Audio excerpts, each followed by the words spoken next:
Welcome to Sweet Life Beat Life. We hope this video helps.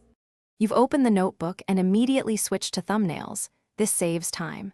Tap the thumbnails icon in the top left or top right depending on your layout, then tap Select to start choosing pages. Make sure you're in the correct notebook and not a shared copy. Once done, you'll see checkboxes on each page thumbnail. That's where the action begins. You're preparing the exact pages to remove so you don't accidentally delete notes you still need. You're now selecting multiple pages. Tap each thumbnail to mark them or tap and drag across thumbnails to select a contiguous range for speed.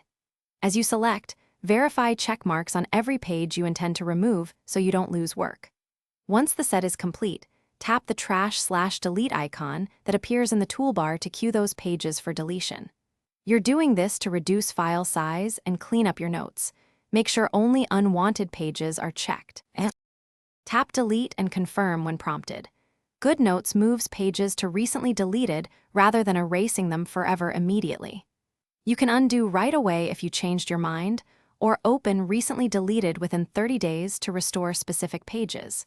If pages aren't appearing deleted or restored, make sure syncing finished, check iCloud or Dropbox status, and force a sync.